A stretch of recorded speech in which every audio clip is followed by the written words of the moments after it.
So there is a powerful incentive to avoid a war between two nuclear-armed countries. So in a very important way, it's a force for peace, nuclear weapons. But to get at what you're talking about, people in Europe, and of course people all over the world, live in fear of World War III because they believe it would be a nuclear war, which it probably would be.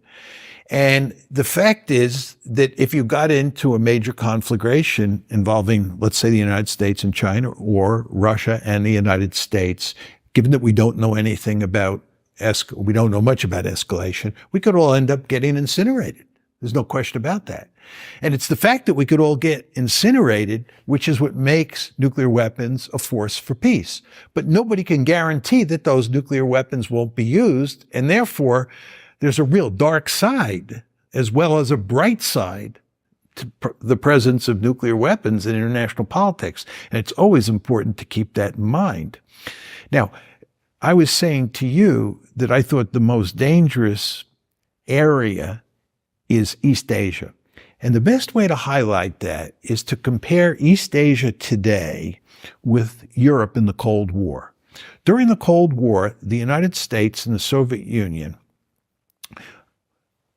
were eyeball to eyeball on what we called the inter-German border, right? It was the central front. It was the center of Europe, which was the principal focal point between the United States and the Soviet Union. The Soviet threat was seen as being mainly located in Europe.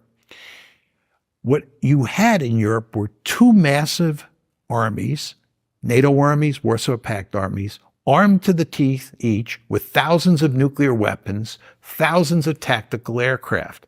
So when we ran war games during the Cold War, it was almost impossible to get a war started. This isn't a war game because everybody understood that when these two massive armies armed to the teeth with nuclear weapons crashed into each other, you would probably end up vaporizing everybody. So hard to get a war started. Fast forward to the present, to East Asia. There's no central front. Where are the flashpoints? South China Sea, Taiwan, and the East China Sea. Let's just talk about the South China Sea. It's very easy to imagine a war breaking out between the United States and China in the South China Sea. It's not the central front. Right? This is not to say, I want to be very clear, I'm not saying a war is likely to break out in the South China Sea, but it's much easier to imagine a war breaking out between the United States and China in the South China Sea, or over Taiwan, or in the East China Sea over those rocks that are disputed territory between China on one hand and Japan on the other. You can imagine a war breaking out quite easily. Again, that's not to say it's going to happen. Furthermore, when you start thinking about nuclear use, using nuclear weapons in the South China Sea, even using nuclear weapons in the context of defending Taiwan, is fundamentally different than using nuclear weapons on the Central Front during the Cold War. So what I'm saying to you is that if you think about the geography and the nature of the conflict in East Asia today and compare it to what we had in the Cold War, you see it's more dangerous. Then what you want to remember is that China is a potential regional hegemon. It is a peer competitor to the United States. And the United States cares about China much more than it cares about Russia. Russia is not a very powerful country.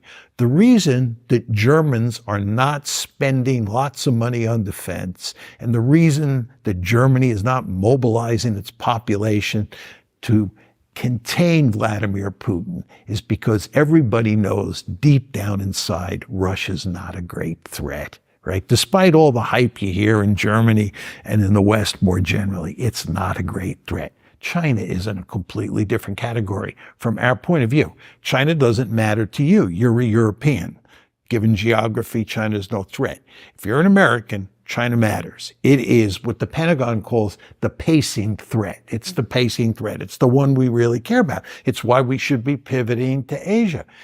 All of this is to say the potential for an intense security competition between the United States and China is not to be underestimated.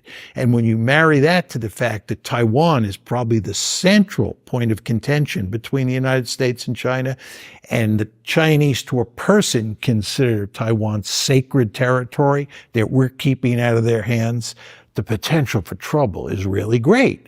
And then marry that argument with what I said about using nuclear weapons or fighting wars out in the middle of the ocean versus fighting wars on the Central Front. So all of this is to say, if there is a place where there is potential for World War III with nuclear weapons, it's in East Asia.